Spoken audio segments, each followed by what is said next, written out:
right, everyone. It's time for another episode of the Michael Shermer Show. This is the publisher of Skeptic magazine.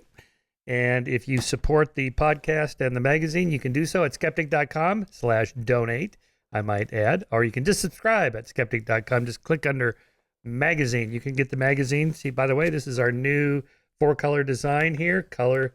Check that out, Paul. We got 4-color throughout. We redesigned the whole magazine. It's really Sign cool. me up. I'm already a subscriber. Yeah, so I love you it. should get that. Yeah, this is our latest issue on nationalism, and our next one coming out. Well, I'll just keep it a secret. You'll just have to subscribe to find out. Okay, my guest today is Dr. Paul Zak. He's a professor of economics, psychology, and management at Claremont Graduate University. He is ranked in the top 0.3% of most cited scientists, with over 170 published papers and more than 18,000 citations. Sweet. He helped start several interdisciplinary fields, including neuroeconomics, neuromanagement, and neuromarketing. Paul is a regular TED speaker, 4-time tech entrepreneur, and corporate consultant. He frequently appears in the media, including Good Morning America, the BBC, NBC's The Today Show, CNN, and Fox and Friends. Oh boy, you've covered the political spectrum there. His groundbreaking research has been reported in the New York Times, the Wall Street Journal, Time, The Economist, Scientific American. I think I wrote about you in Scientific American. You did. Back in '08, I think it was. Forbes and many other publications. Here is the new book. Check it out. It's called Immersion, The Science of the Extraordinary and the Source of Happiness. Okay. Yeah, I sort of lost the thread there a little bit, Paul, from when I was writing about your oxytocin research. Immersion, that's something new. What is that? Yeah, it's a neurologic state that my research uncovered over 15 years or so that appears to be the brain's valuation mechanism for social experiences, like us talking, watching a movie, seeing an ad, going to a store, hanging out with my friends, having beer. So most of those experiences are either boring, mundane, or frustrating, right? Going to the DMV. Come on, who wants to go to the DMV? So why is that? And I think the reason is that we're asking people if they like something. And to me, that's the dumbest question ever, right? Liking compared to what? Compared to my kids? I forget my kids. They talk back to me. Compared to my dog at my feet right here, my dog's perfect. I said, well, how can I compare this glass of water to my dog? It just, they're in different scales. And that conscious reporting of our unconscious emotional experience is not done with any accuracy. Therefore, we need technology to really figure out what our brains get turned on by. Yeah, I call this the Jack Benny problem. When Jack Benny was asked, how's your wife? He said, compared to what? Exactly right. So, yeah. Well, in rationality circles, that's called, base rate neglect. If we don't know what the base rate is that you're comparing something to, then what does the number actually mean? Okay, before we get into that, though, and your actual formula for equating, explain to people how you got into all this stuff, and along the way, explain what is neuroeconomics, neuromanagement, neuromarketing. You're an economist, right? Aren't you? You're trained at your PhDs in economics. How'd you get PhDs into in economics, yeah, undergraduate in mathematical biology and postgraduate in neuroscience. So I'm a super practical guy, Michael. We've known each other for years. I'm really a problem solver, and I want to use all the tools available to me to solve problems. So I know, Michael, that you have never made a bad decision in your life, but Never. Your friend who was buying investment real estate in 2008 when everyone knew the bubble was crashing, like, what's the deal on that? If we have such big brains, how is it possible for us to make bad decisions? Right. So again, bringing it back to the immersion stuff. So neuroeconomics measures brain activity while people make decisions in order to be very humble, to ask, not that you're an irrational person because you can't do a hard math problem in your brain and figure out that, you get 2% more value from Tide versus, I don't know, whatever other laundry detergent there is, but rather to ask, why don't people make the decisions they make? Let's actually just be humble and measure that brain activity.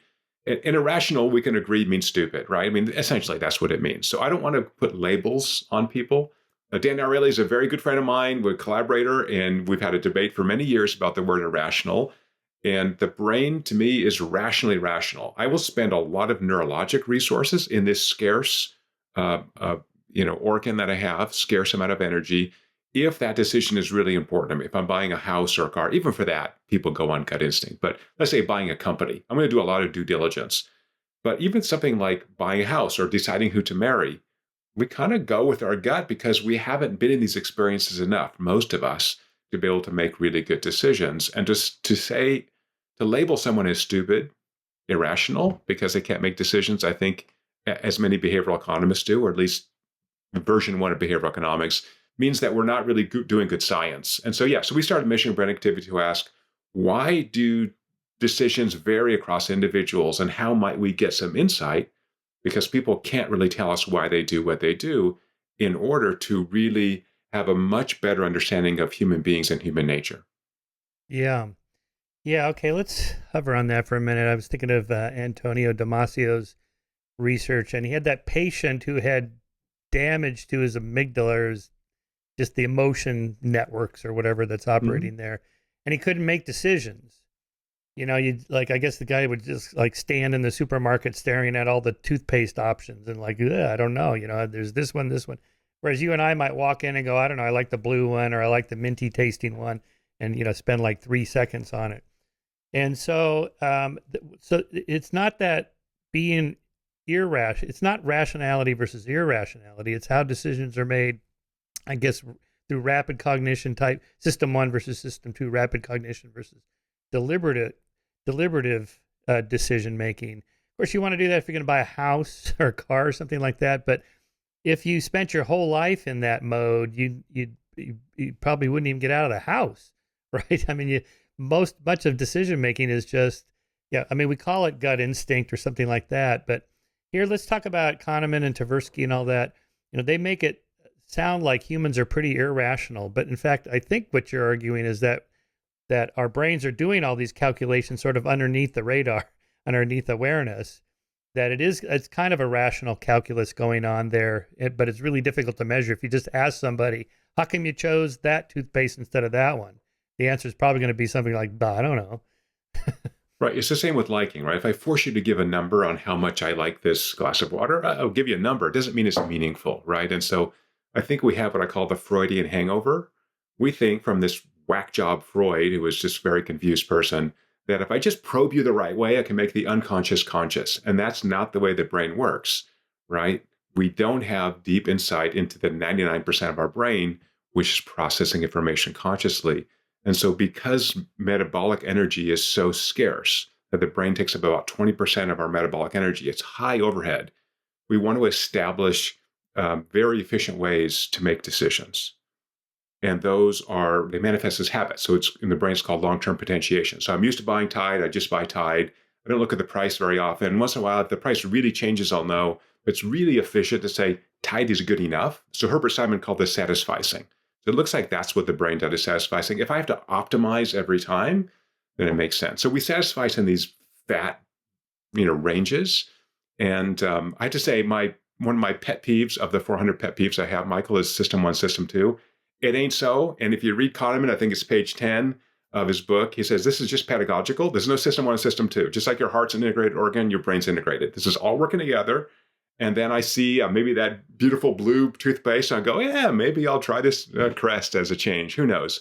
And so variation is also important for decision making, right? That if I'm doing this same thing all the time, I might want to explore and try something different, as long as the cost of doing that's not too high. And so we do expect to see some variation seeking as well. So for me, at least, I'm fascinated by humans. I mean, you've seen humans, right? They're a really interesting species. I don't know much about them, but I like studying them. And I read about them. I think decisions are a great way to look at the variation in the human condition, right? If I put you in the same situation and people make different decisions and I have different brain activity, I have something really interesting to grab onto and study. Yeah, I was also thinking about this with some of the famous social psych experiments in the 60s and 70s about conformity and, kind of mob rule and like the smoke in the room. We replicated some of these for this Dateline NBC series I did with Chris Hansen. And so one of them was, we're pumping theater smoke underneath the door in this little studio setup we had for signing up for a game show a fake game show we set up. And so everybody in the room is a shill working for us. They're just actors, except for the one guy who volunteered, and he doesn't know that they're all shills. And so the smoke is pouring into the room, and everybody's filling out their forms, and everyone kind of continues filling out their forms. And this guy's like, what? aren't you guys? All right. And he goes back to filling out his form, right? So people see that and they kind of make fun of, oh, these people are so stupid. They just go along with the crowd. But in fact, if there was really a fire in a building, I mean, people would not sit there filling out their forms. They would do something. And most of the time, following what the crowd does is a kind of a rational decision. Because most, poll the audience in that show, Who Wants to Be a Millionaire. Who Wants to Be a Millionaire. They usually it's get always it right. the best thing. Yeah. Exactly right. We're a crowdsource. And So normally it's not that irrational. happens. No, it's not irrational because in most real situations, so the term of art in experimental science is ecological validity. And that really means you've got to go out in the lab and see what the humans are doing in the wild. And so my new book, Immersion, is 50,000 observations of brains, of which 90% are out in the world. People doing whatever people do. Yeah, in general, people see smoke, they get the hell out, right? So if people don't do that, then you think, well, they have some information I don't. This is something special. Depending on personality, there's some personality. There's a trait-state interaction there, which is also very interesting, right? There's a type, cops, firemen, people who tend to be, more generally high testosterone, blue-collar males who just got, screw this, man, I'm getting the hell out. You guys are out of your minds. That's funny. How does your research inform this economic theory of maximizing utility, that humans maximize utility, except for when they don't? What does that mean? Yeah, I think it's a very deep question, and let me try to answer it completely but briefly. I think of the brain as a cost-benefit mechanism, right? We're always doing this trade-offs, right? Just like other animals do. Should I keep grazing on this field of grass, or should I get a new field of grass? That's a cost-benefit calculation. Animals do it really effectively. We do it generally effectively, except our brain is a biased cost-benefit calculator, right? So, concrete example.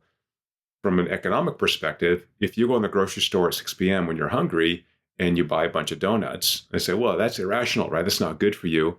But from a neuroscience perspective, that's exactly what your brain wants. So I have receptors that tell me I'm low on glucose. Glucose means my brain's not working effectively. I want to get some glucose and probably some fats so I can convert those to glucose later, right? So again, that's the sense in which there's a tension between economics and neuroscience, and I'm trying to resolve that tension in some sense, if you will. I'm really an economics apostate. I think there are no power laws for human behavior. And to think that you build a model in your office that you've never left other than one day when you had a birthday party, and you think, oh, the humans don't do what my model says. They're really stupid. So again, I think that's why experiments are really humble. Let's just see what humans do. And rather than ask them or infer their motivations from their behavior, just actually go and, go to the horse's mouth, just measure directly. Mm-hmm.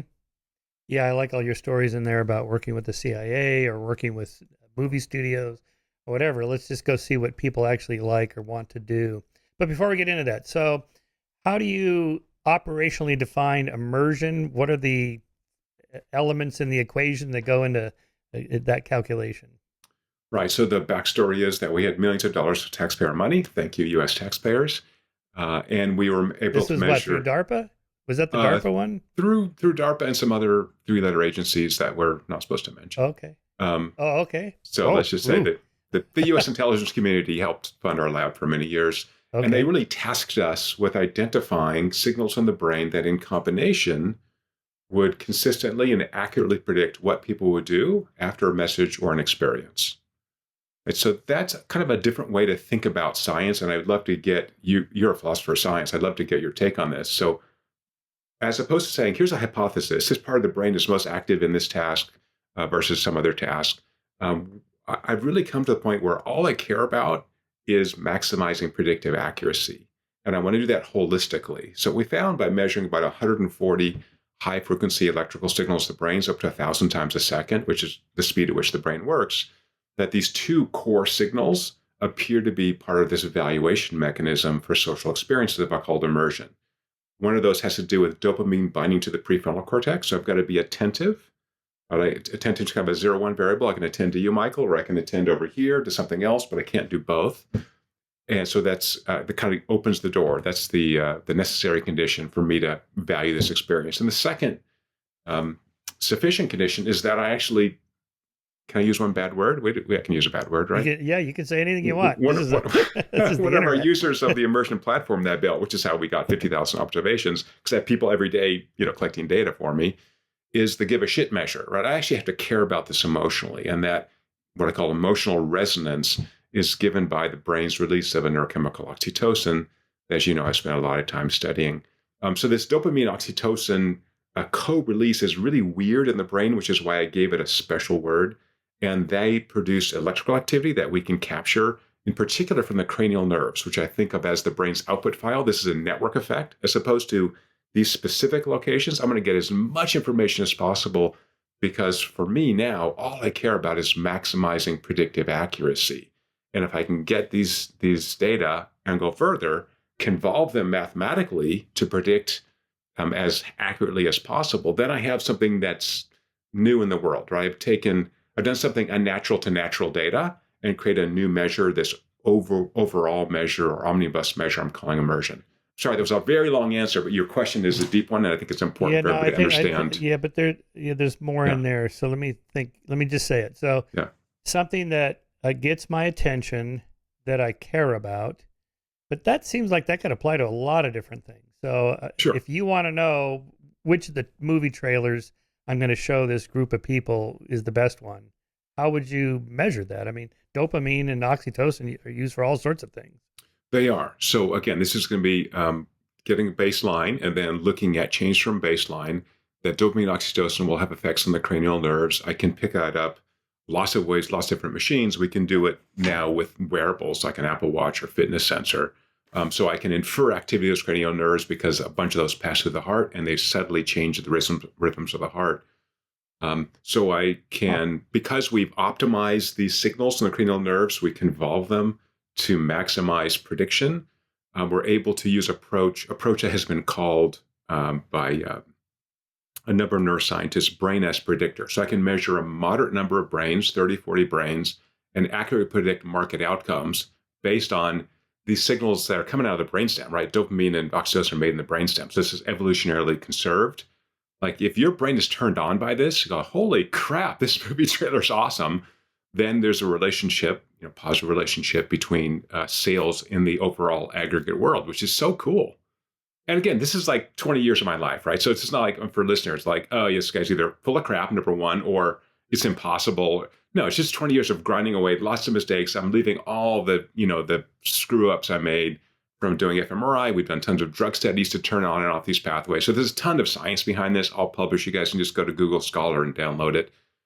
So I'm giving you the beautiful summary as if I knew what I was doing for the past 20 years, which I didn't. Yeah, well, okay, right. Now, but your book does talk about all the kind of halting steps along the way. But just briefly, so if I just changed the environment, like so I queue up one movie trailer and then another one, how do you know it's not just the novel difference in the two and not that one is better than the other in terms of how people are perceiving that? Yeah, it's a good question. So it looks like a good experience is a good experience is a good experience. If it's good once, it's going to continue to be good. So certainly from a study perspective, you want to counterbalance the order in which you show things, but that order doesn't seem to matter very much, so much so that we actually don't counterbalance a lot of the studies we do now. That's a term of art that I shouldn't use. So counterbalance means I'm going to change the order in which I show you these movie trailers, for example. Yeah. So more concretely, what the movie studios have done with our platform is to do 5, 7, 8 different versions of this trailer, show it to the same people, maybe change the order, maybe not, because the brain doesn't really seem to care that much because it returns to baseline. So I put a little 30-second kind of bumper in there to let your brain return to baseline and then give you a new experience. And that's what we're fighting against, is the brain really wants to be at baseline, just idle. And when I see this metabolic cost, I'm really in. I'm processing this emotionally. It says, okay, this is important, right? This is so important to your brainstem for these 30 people. It's very likely going to be important for lots of other people as well. All right, so let's talk about monotony versus the monotony of the monotony of the mundane, right? This is kind of that's the base rate measure. Most of what goes on is just boring day-to-day stuff, and we don't really pay that close attention to it. It's fine.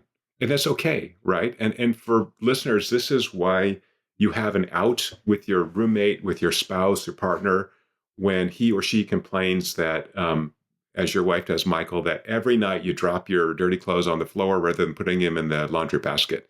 And I do that. How'd you know that? I live with you on and off. And your response is, honey, I would love to change, but my lazy brain has, the term of art is potentiated. I've established this very efficient way to go through life, and I can change that, but it's very metabolically costly to change. So I think this is a good thing and bad thing for individuals, for companies. It means that if I can bounce you out of that idle state, your brain's going to value it. And this dopamine oxytocin feedback loop for immersion means not only will you enjoy it now, it'll create cravings to repeat it. So every experience is not going to be extraordinary, and it shouldn't. It's like a slasher movie. It's just too overwhelming. Or if you look at long form entertainment, there are emotional peaks and valleys. I want to give you a chance to recover. And indeed, immersion data looks like a sine wave. It's up, it's down, you take a little break. I don't want to be on 100% all the time. It just wipes you out. So that's okay. It's okay to have things that are mundane. I can just go through life. And it's like, driving when you drive someplace normally, like you kind of optimize the route and you're like, could I find a slightly faster way and save a minute? Yeah, but to think about it. I don't want to think about it, right? That's because thinking is metabolically costly. So the brain is an economic system. It's just a biased one. Interesting. So there would be a big difference, I guess, in showing subjects a trailer that's 30 seconds or a minute versus a 90-minute movie. So for a movie, I always wonder how they know when to cut right there, when to bring the music in, when to shift to some other theme. And it's almost like the really good filmmakers know everything you know. They somehow figured it out through trial and error, or they're just geniuses. I don't know what. Because they seem to do that. And after the fact, you're figuring out using your measuring devices that is what makes a good movie. So, all right. So just technically speaking, if you have a group of people watching a film or a trailer or whatever, what are they doing? They got a skull cap on and you're measuring their EEGs, or they're just wearing the watch? So it's scalable. And that gets to this ecological validity. Well, you can go anywhere. Yeah, because but what are you measuring with the Fitbit thing or the heart? Right. So we're feeding in heart rate, but we don't care about heart rate. We care about these very subtle acceleration, deceleration changes from the dopamine, oxytocin. These are competing with each other. So it's this sympathetic, parasympathetic balancing act that we can catch. So it's really a triumph of a lot of mathematics, to be honest. Is your formula sort of secret? Is it like a patented or copyrighted thing, and you can't, or maybe it's in your published papers, but it wasn't super clear in the book exactly what it is you're doing when you're doing these calculations, or maybe I just missed it. I mean, there's a trade secret in there because we have a commercial company that sells subscriptions, so anyone can measure what their brain loves because no one wants a crappy experience.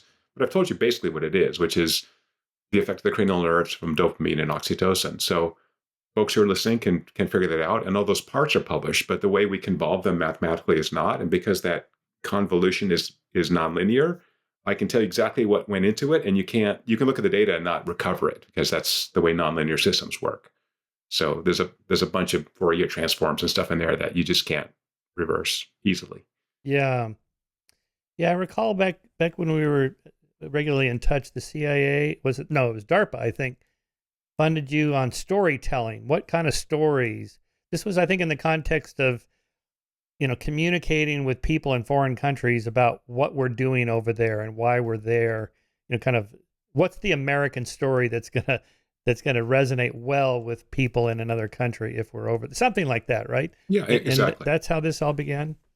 It did early on. So can we build a test bed that allows them to refine these stories before we kind of throw them out there, both for our potential cooperation partners and potential enemies. And so for listeners, again, there's a law from the 1940s that said that the U.S. military cannot message U.S. citizens in the U.S. So that's not allowed because you think about consolidation of power. That's not a good thing.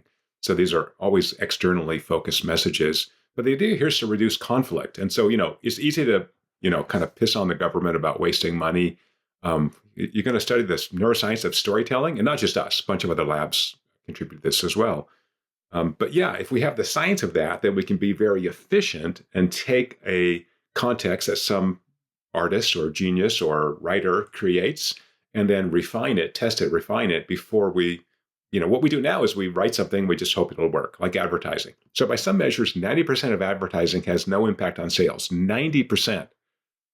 You're batting Wow. 100, out of 1,000. That sucks, right? 80% of Right. movies have lost money for the last 80 years. How is that even possible? So we do have geniuses, who make great movies. And I talk about some examples, in the book. Even Spielberg and Scorsese have bombs, right? You don't always know. And lots of parts have to come together, as you said, Michael. But I think, the point of having a technology that's available to anybody is to say, not just these geniuses can make great things. If we give people a tool, they can get better. And so that's what the military did. This was starting around 2015, was to have a test bed that's at Fort Bragg, North Carolina, where they're testing these different communications. So I don't have to go in with guns blazing. I can rather go in and tell a story. I can communicate in an effective way. So here's, again, a concrete example from the book, which is we did a study on TED Talks, which you and I have given.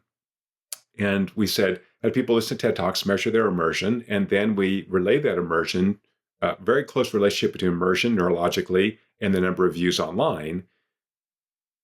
I forget what that correlation is, 0.8, something like that. It's in the book. And we also showed that if you increase immersion for that TED Talk by 10%, you'll get 176,000 more online views. Like the size effects are enormous here, right? So if you can turn on the brain a bit more, you go, oh, Michael Shermer, this is the best thing ever. I want to listen to him every day.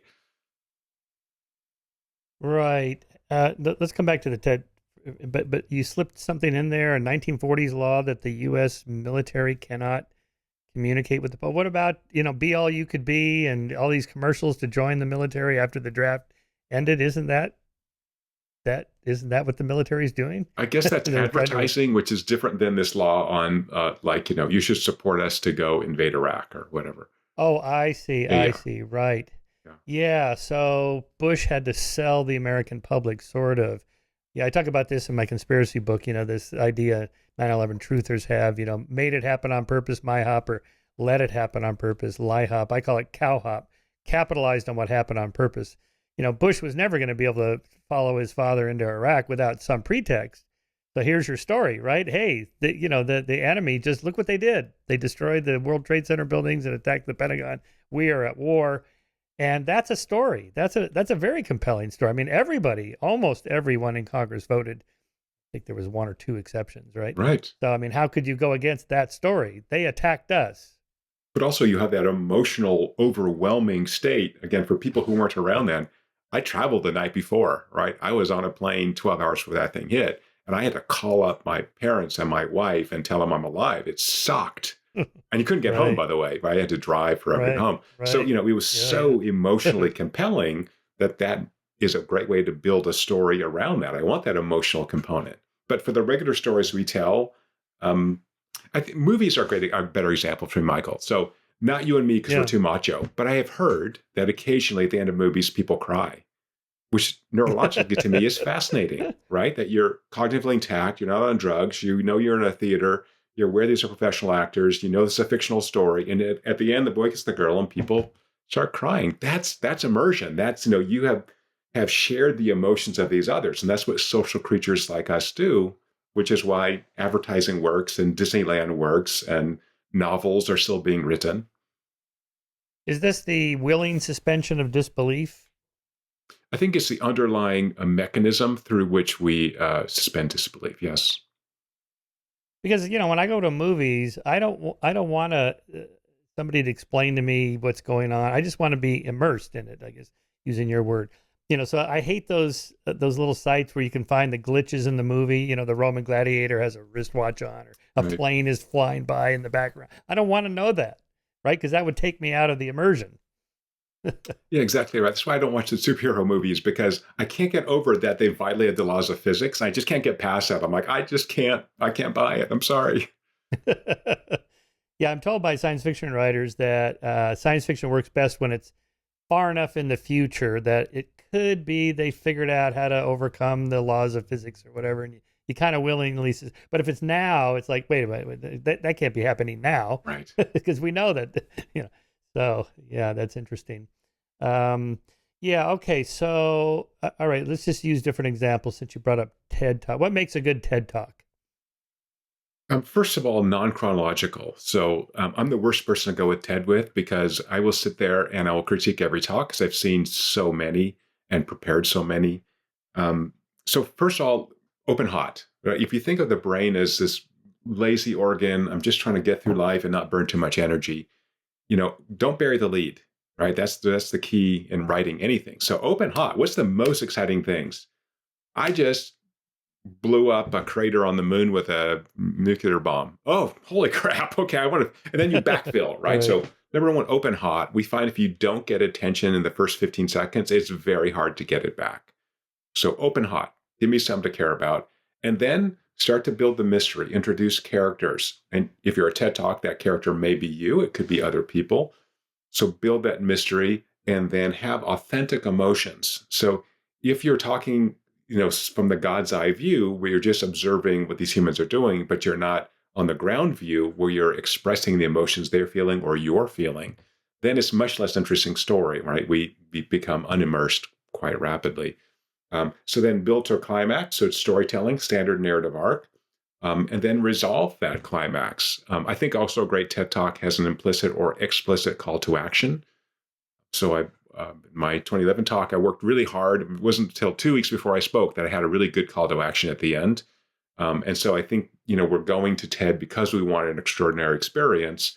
So build that experience and then give us something to do with it. So I think of immersion like tension in the sense of a story, right? So if I put tension in your brain, it also means I can influence you. Remember, immersion was developed to predict actions, not feelings. It's a prediction engine, not a feeling engine. And so, if you've got me immersed, ask me to do something. It could be donate to your charity. It could be this and that. The TED and the recent one in Vancouver in April that I went to, the Ukraine war was just kind of started a couple months before that, and they had the chess champion, Russian, who's been a very Gary Kasparov, Kasparov. who gave a really impassioned I saw plea. that talk. Yeah, it was amazing. And then after that, in the live event, they said, look, we almost never do this at TED, but we want to raise some money. We've identified 2 charities, and we want people who can do 5 figures, 6 figures, and 7 figures. And we want who can do 5 figures. People raise their hand. 6 figures. I didn't see anybody do 7 figures, but they ended up raising in the 3.5 days of TED, they raised like $4.5 million, which is awesome. So again, it was acute, like 9/11. We had a great speaker who was impassioned, a longtime critic of Putin and of Putin's really totalitarian state. I think it's fair to say that. Who was just he was so passionate, and you're like, so that's the time, right? You put immersion into my brain or tension in my brain. You don't want to wait till the end of TED. It goes, oh, by the way, 3 days ago, and that tension probably diminishes in about 10 minutes. So you've got a 10-minute window after your plea, after your ad, So here's the thing that drives me crazy.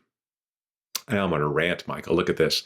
Is when they take, for example, the Super Bowl ads, which as you know, we've measured many, many times. We could talk about Super Bowl ads, the apotheosis of advertising, most of which doesn't work. And then they put those online on YouTube. And they don't do this. Wait a minute. How do you know it doesn't work? I'll tell you in a second. So, okay. Because we measured many, many times. But you put them on YouTube, so you spend millions of dollars on this ad. So it's, I think, $7 million for 30 seconds, this last Super Bowl commercial. And then add 2 or 3 times that for production value, get stars in there. So you're talking 15, 20, 25 million for an ad. Put on YouTube. If it's a great ad, it's put tension in my brain, immersion, and they don't put a freaking link to say, buy now. I just showed you the best thing ever. Who is doing this stuff? If I just want you to be aware that Coca-Cola now has new flavors. Have a link. Buy it right now before that tension dissipates. It's insanity. That is insane. Yeah, I mean, just watching the Super Bowl with a group of my buddies, we were trying to figure out, okay, who can find out during the commercial what it is about? What's the product? What's the company? And a lot of times you didn't know until the very end when they put the logo up.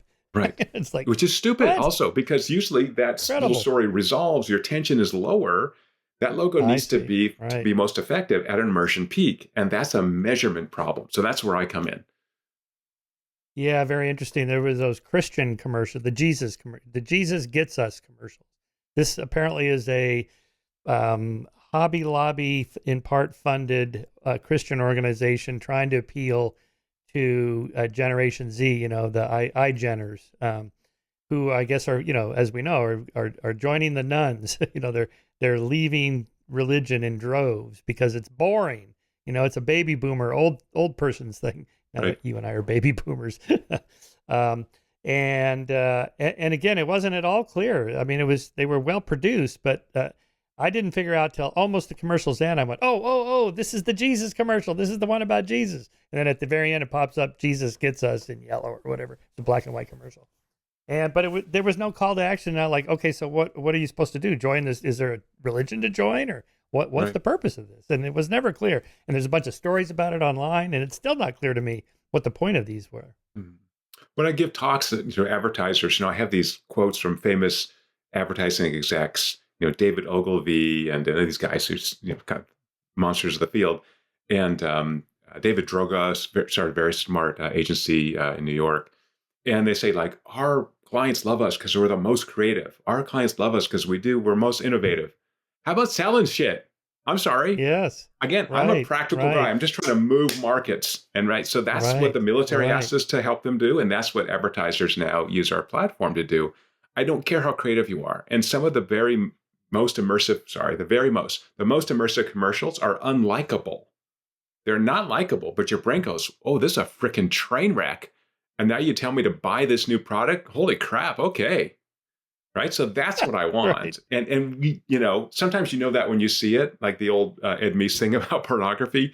But a lot of times you don't know because it's not a 0-1. It's a degrees. And that's a much harder thing to associate in your brain or just ask people. I mean, even talk about, movie screeners. Let's doing this. We're going to watch an early cut of a movie. Come on into our theater. We're going to give you a pencil and paper.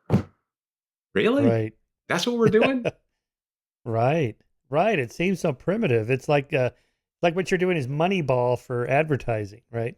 This is one of my favorite films, because when the Brad Pitt character brings in the statistician guy, the economist, actually Yale economist, Yeah. And they have all the scouts sitting around the table talking about who they're going to trade and who they're going to start and so on. And it's all this kind of anecdotal, old school stuff. My favorite example of that was the one scout that, it's like, well, this player isn't doing so good. Well, have you seen his girlfriend? I mean, if you had a girlfriend like that, your confidence wouldn't be well either. I mean, Right. No wonder. And then they're all, and he's like, this has nothing. What has this got to do with baseball? Right. So, but it's all just kind of their anecdotes. This is what works for us in the past. And I guess Moneyball doesn't work so much anymore because everybody uses Moneyball now. They all use the statisticians, right? So it's kind of leveled the playing field for that. But in any case, that is what you're doing. And it seems I wrote so it down. much It's so good. I'm going to give you credit for that one. I wrote down Moneyball for advertising. The Moneyball. So all these years I've known you, Michael, and right. finally it's paid off that you've said something useful to me. I finally said, see, I'm I just went long immersed enough. because I'm immersed, immersed in this conversation. Yeah, but so, creativity. Who cares, right? I mean, the tastes great, less filling. It was funny, but did it sell more beer? I have no idea. I mean, does anybody know if these, some of those commercials that are clever work? Another one this last Super Bowl was Steve Martin and Martin Short kind of yucking it up about whether they were acting or not when they said how much they liked each other's work. But I still don't even know what that commercial was for. What was the point of that? That's the problem. Again, right? that's your problem. Yeah. So I think, I think one of the most interesting things we found recently is that because these peak immersion experiences are so rare, that when people start having more of them, it looks like they're more likely to have them. In other words, we're kind of retraining the brain to be fully present. That's the dopamine issue. And to be emotionally open. That's the oxytocin effect. And when you get those two things, we're able to very accurately predict people's changes in mood, people's changes in energy, because we really want these extraordinary experiences if we want to build our satisfaction with life. If I'm just in the mundane world, it's okay. Am I really satisfied? I'm okay. That's fine. It's better than being tired or sick or hungry or whatever. But if I can get these peak experiences, and that's why we travel, that's why we go to TED, that's why listen to your podcast. We want some peak experience moments, and they begin to stretch us. Yeah. I really have no idea what I'm doing on the podcast or even TED Talks. I've given several TED Talks, 2.5 I call it, because I did 2 full TED Talks and 1 5-minute all-star TED Talk. But I never really thought about it. Now I have my students at Chapman University. I'll have to give an 18-minute student TED Talk.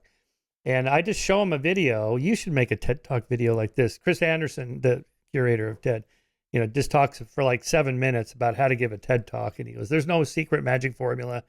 It's, you got to stand on a round red rug. But basically, he said what you said. Just tell a really good story that draws people in and makes them care about what it is you're doing. And but I think I think we need something more than that, because everything you said seems to apply more. Like there's specific points. So talk about the peak end for any story, a TED Talk or a movie or trailer or whatever, and or a vacation, right? So I had a 2-week vacation. Right. And then maybe 6 months later, you ask me, how was the vacation? What am I going to remember? And then so here also address, Kahneman's idea of the remembered self versus the experiencing self. Like in the middle of the vacation, I say X, if you ask me. But maybe 6 months later, I have a different perspective on it. How does that work? Right. So again, because the brain takes so much information in, it's just going to chunk it out. And so what people tend to remember, very well established, is peak emotional experiences and the end of experiences. When there's a peak at the end, you get a double whammy. And so if that emotional part of that is immersion, you could argue it's not, but let's, for argument's sake, say it is. If I can make a peak at the end, then I really can influence your behavior. And that behavior could just be memory. So we have most of the major professional services organizations, Accenture has been very public about this, use our technology to improve the corporate training that they provide to their employees, most of which is awful, right? I mean, you've been in all these things. And so they've broken this down into much smaller pieces. They found that people cannot stay immersed for more than 20 minutes. And so if I want to have that peak end double whammy, then smaller chunks means I have great opportunity to have that. This is the most important thing. Holy crap, this is how we change this customer's life, or we change this organization's life, or whatever that is, and have that kind of peak at the end. Where we think for a normal narrative arc, we want to reduce the tension. But the peak end rule and immersion suggests you actually want to have a peak towards the end, which feels weird. So if people are skeptical of this, that's your audience, skeptics, go watch a movie trailer. Movie trailers do half of a narrative arc. They will tell a story, they'll introduce characters in a crisis, they will build emotion, and then they'll hold emotion at the high point. They don't resolve the story. You got to buy a ticket to resolve the story. So my argument is, based on our data, you should do the same thing for any content you're creating: entertainment, training, education. Tell the story, and then have that, like, holy crap, now do your homework to figure out, how this thing resolves itself. We feel like we need to complete it. We as content creators, teachers, whatever. So yeah, I think same thing for vacations. I can curate this, for a greater remembered happiness, which is quite valuable, right? But that memory, again, will reactivate these systems in the brain, these immersion systems. Probably some of the most memorable vacations I've had is when something bad happened or something traumatic, or that I wasn't. And at the time, it wasn't like, oh, this is fun. But, years later, you go, oh, I had this incredible adventure. One of them went to Machu Picchu in 1986. And they were experiencing the same kind of thing they just had this last month, where some protesters took over the tourist site, and they kind of locked up or whatever, captured the tourists there. They didn't do anything to them, but just hold up as a political ploy. And that happened to me. And I remember we were like about to board the plane, and then we couldn't get on the plane, and then we could get on the plane. It was like people were standing in the aisles, plane is taking off, and all these people with soldiers and all the protesters, terrorists, whatever you want to call them, were there. And all it's a very memorable thing. But other vacations where nothing like that happened, I could barely even remember what I did, other than, well, it was fun. Went to Hawaii and just laid around in the sun and went swimming, and I don't know. Just no particular special to it. So you're arguing that we should add pain into our, yeah, I know. our lives. No, I'm not. I know. It's like, I wouldn't want that to happen, but since it happens. Well, exercise is a good example of that, right? So you're a very avid bike rider. It is painful. I see where you ride. You do hills. They're just man, I can't even walk up those hills. And you're riding this bike like a maniac.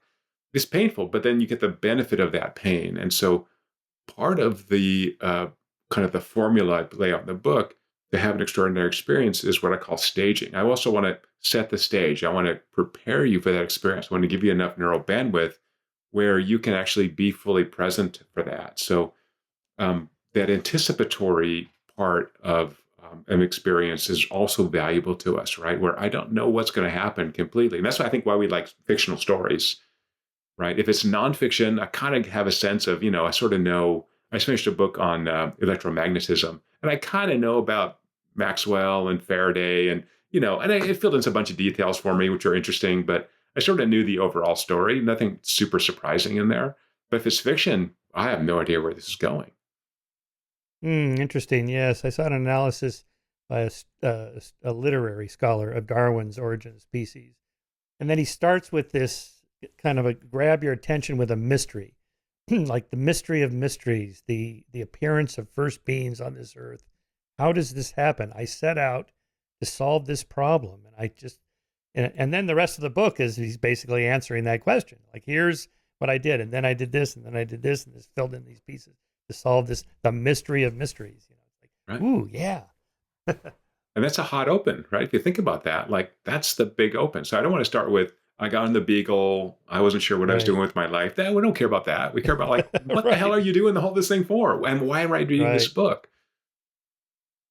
But so much of science is kind of done retrospectively, but that isn't how it actually happens. Like as you started off here, you stumbled along and you made this mistake. This led to nowhere. You tried this, that, and then you tried something else. And then, 10 steps down the line, you finally make a breakthrough. Something like that. But when you write a paper, you go, okay, here's the hypothesis I set out to test, and here's what I did, and here's what we concluded. It makes it sound like it's some kind of linear process, but it's not that linear. Yeah, it really bothers a lot of scientists. Again, I think, so we're doing some research now on what I call neurodiversity. So if I measure as many signals from the brain as possible, can I understand why people make different decisions? So something as simple as glucose, right? I mean, testosterone, estrogens, but I think the interactions are very nonlinear and interesting. So this is really a machine learning kind of approach.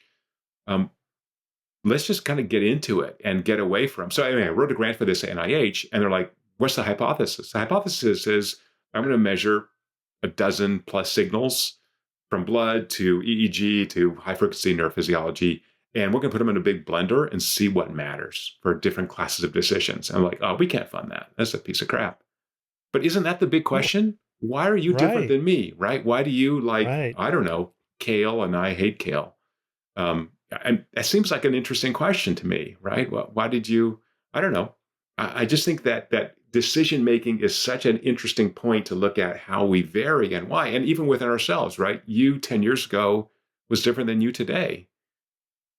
Right. Yeah. So the nature of self, I don't know if you want to go down that pathway.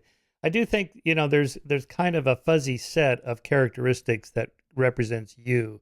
You can just use the big 5 if you want. I'm reasonable. I'm like the 6 on a scale of 7, openness to experience, and I'm this and that. And that may bounce around a little bit within the walls of, kind of the natural variation in any one person on any given day, or maybe throughout the lifespan. But people that are super shy and introverted, they can nudge themselves up a little bit, but there's going to be some constraining walls. So that's how I think about it. There's sort of a core self that, can vary a little bit in there. Anyway, I just riffing on the idea of self. By the way, I'm measuring my immersion right now. So the background is my physiologic, psychological safety. The negative, the frowny is I'm a little bit not getting as much value out of this. It'll probably get back to baseline. So it's changing. And so look at this. Yeah, this gives me. What am I looking at here? So this is actually my immersion in this experience right now. Oh, it's going up. It's getting to be more smiley, right? I'm very comfortable with you. We're having a great time. And look at that. Now I'm having a great opportunity to chat with you. Oh, my God. So once I have this, I can look at this time series. Yeah. Oh, wow. That's our conversation right there? That's our whole conversation. Yeah, look at that. You can see the peaks. You can see the valleys. So the troughs when I'm speaking and the peaks are probably when you're speaking. I have no idea. No. But what are you wearing? You're wearing the Apple Watch, or what is that? We're an Apple Watch, and this is all algorithms in the cloud. And so again, I think that emotional wellness, I really call it emotional fitness. How do I become emotionally fit, just like physically fit? And I think having peak immersion experiences are the way to do that, to really figure out, I love doing these things. We sort of know that, but we don't have that, like you said on the vacation, I don't have that fine granularity to know which part of that I like. So it is sort of weirdly addictive to see your brain working in real time. And real time's hard for the listeners. Like neuroscience in real time is super hard. We're going to do so much math in the cloud really fast, signal abstraction, all this kind of stuff going on. It just took forever to figure this out. But so you mentioned something about like 20 minutes is the length of time. So the little smiley face you had on there, that if we go for say 90 minutes, you can't stay in that state for 90 minutes, right? It's good to come back down. Yeah, absolutely. So neurons fatigue just like muscles fatigue. So I need a little bit of, refractory time to, that's when you're talking and I'm listening. No, we need some time to actually be able to kind of collect ourselves. So again, for storytelling, this is long form storytelling. That's what we're doing. We want to have some flat periods. So even listeners can, they're not absorbing all the energy we're putting into the room. They can take a little neural breath, if you will, refresh. How about a nice cool beverage? Should we have a cool beverage and let people just relax for I have 5 coffee. seconds? I have water. Yeah, we'll do a water. Okay, here we go. Little silence. By the way, I like this cover with the kind of metaphor of floating. Do you like that? Water it's weird, right? It is a little weird. Well, the impression I get is you're sort of super relaxed, but you're moving up. You're moving up. I think he's moving up. That's what it looks like to me. There's emotion in that still. There's some kind of inferred emotion. Motion. Motion and emotion. Look at that. We made that nice little. I made a Freudian slip, and on the on the back to the advertising thing. Are you telling me that these major advertising companies, New York City people, they don't do statistical tests on actual sales, like with 2 different commercials or 3 different commercials? Or, I mean, surely they must do something, some kind of quantitative measures. A lot of them don't, but one did and challenged us. So I'll tell you that story in a second. A lot of them don't because it turns out they don't make a lot of money from the advertising. The agencies don't. They make money on creative. They do media buys. So they're buying blocks of media and they're selling it to their clients. So actually, they don't really care about the impact of that advertising. That's why they say we're the most creative. So anyway, quick story on this. So, we would use immersion to predict things like indirect measures of impact of Super Bowl commercials, like YouTube views and YouTube comments. And we find a nice, strong, positive statistical relationship between immersion and those measures of buzz, if you will, where the liking measures generally have a negative correlation between buzz. I don't know why that is. I think the liking is just a weird, complicated, irrelevant measure. Anyway, this came out. We were in the media a little bit, and this advertising giant BBDO gave a talk at Cannes Lions. Cannes Lions is the advertising summit that is the week before the Cannes Film Festival that everybody knows. So Cannes Lions, one of their folks said, our ads are so creative, they cause the brain to make oxytocin.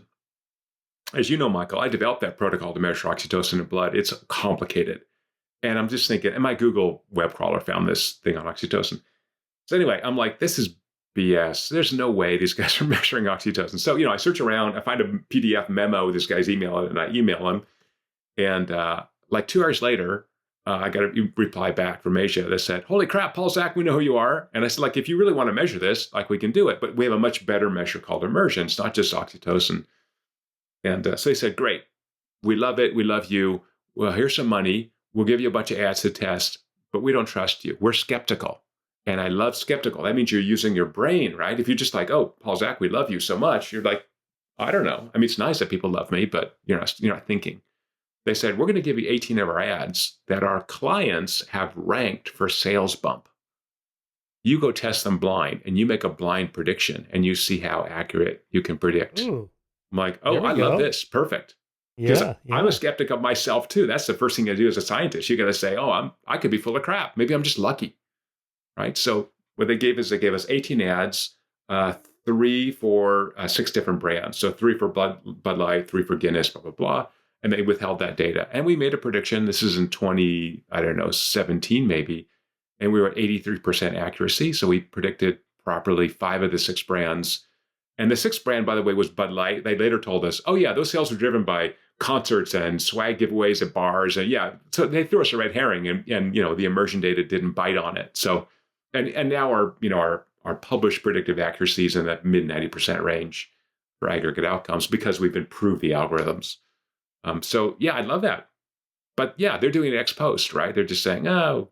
It seems like that should always be done everywhere. I mean, maybe Mad Men in the 1950s, okay, they didn't know what they were doing.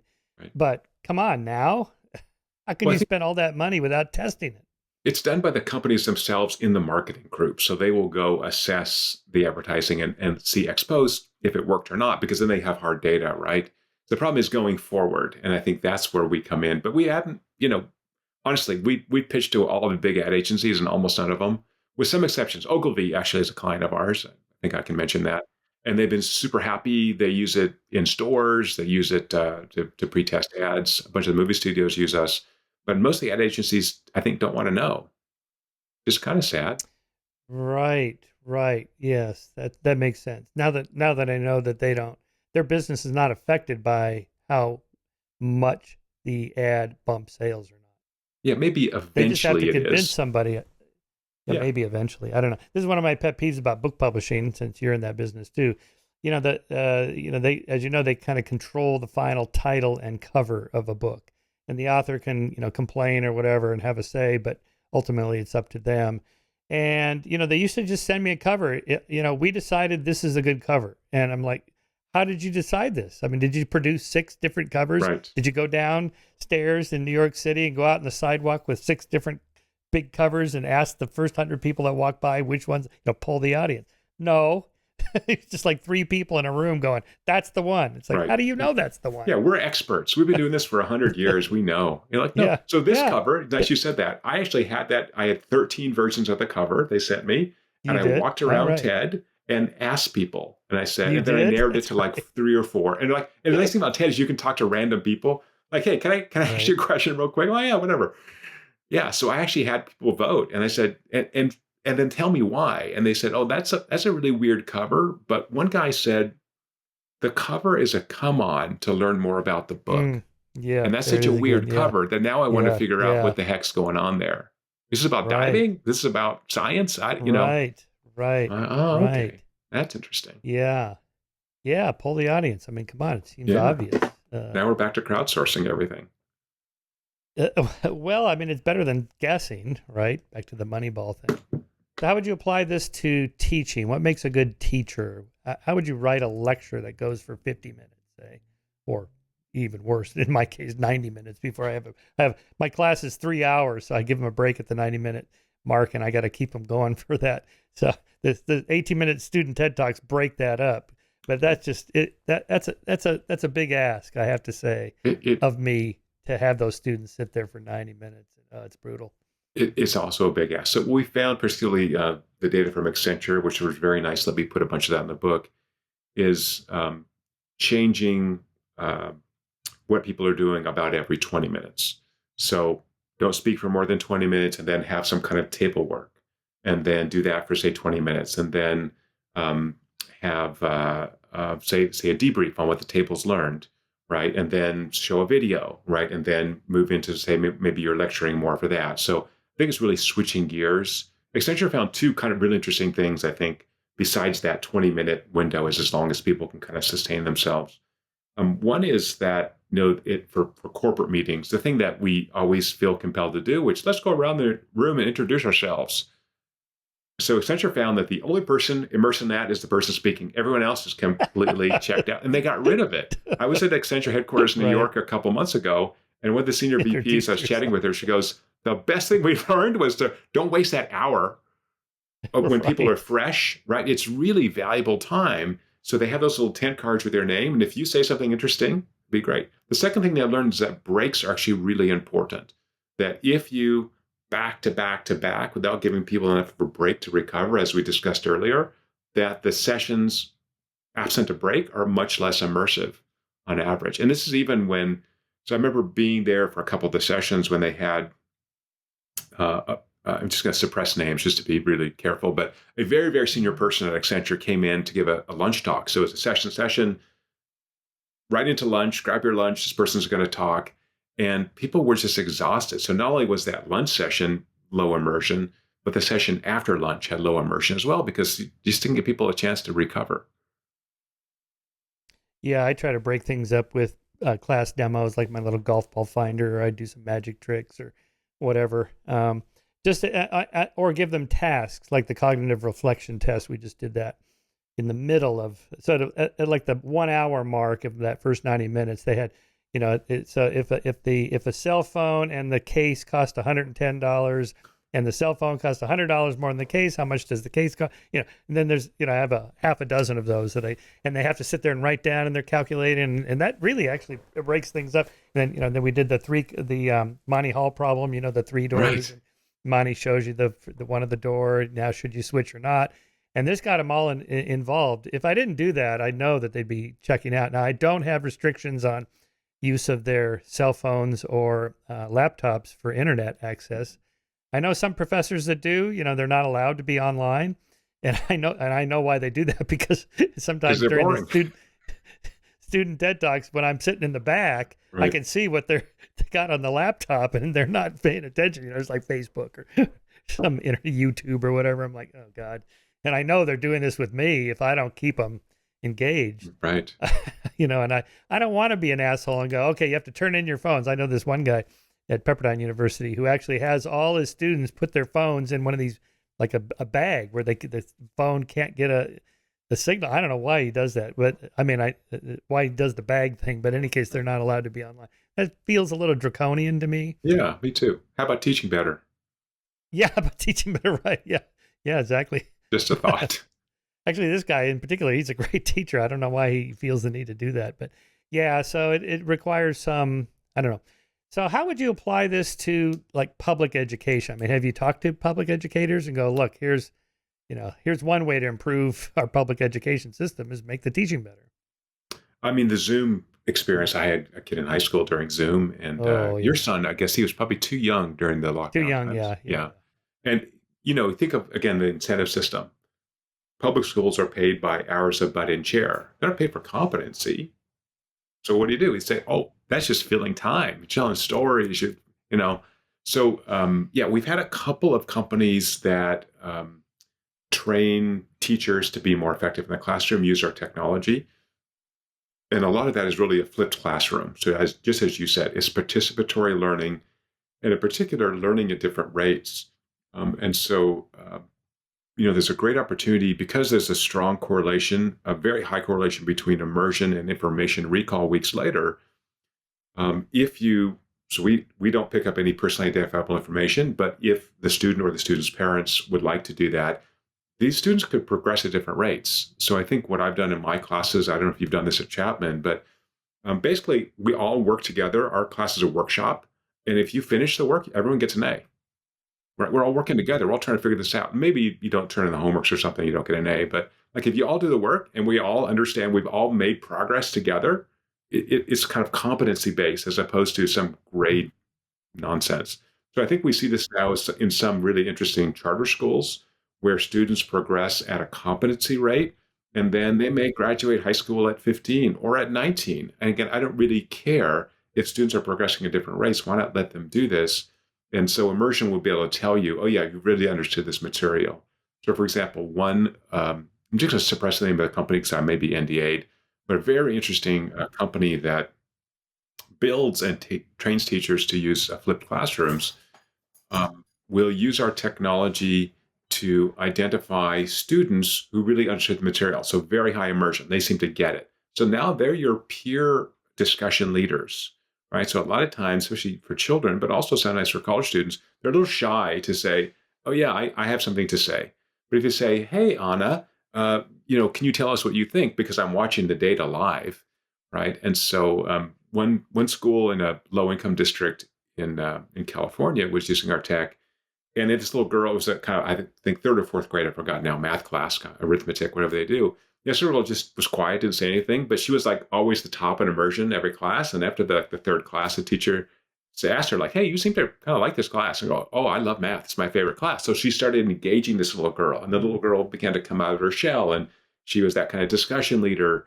And so, maybe you can see that in a classroom of 30, 36 kids, but if you have a piece of tech, it's just easier, right? Yeah, I guess part of the problem is just the bureaucracy. Like, I don't know what the LA County school system has, like hundreds of thousands, maybe millions of children and thousands of schools and, tens of thousands of classrooms. It's just, yeah. I mean, how do you give that kind of personalized evaluation to such a huge system? That seems problematic. Explain the flipped classroom for people not familiar with that.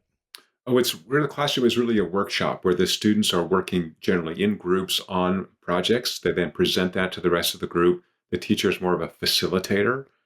So some of the interesting online classes in charter schools don't even use the word teacher. They use the word coach or mentor. So we are just facilitating your learning. So they do a lot of preschool learning as watching videos and reading something, and then really kind of understand the why. I think there's a greater focus on the why, not just the what. And so you have this sort of contextual understanding of that, as opposed to 1+1 = 2.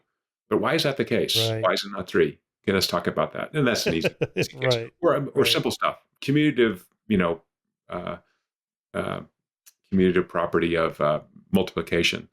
Right? When you see that, I go, okay, I'll just accept that as a rule. Or you can say, actually, this is why that's really important.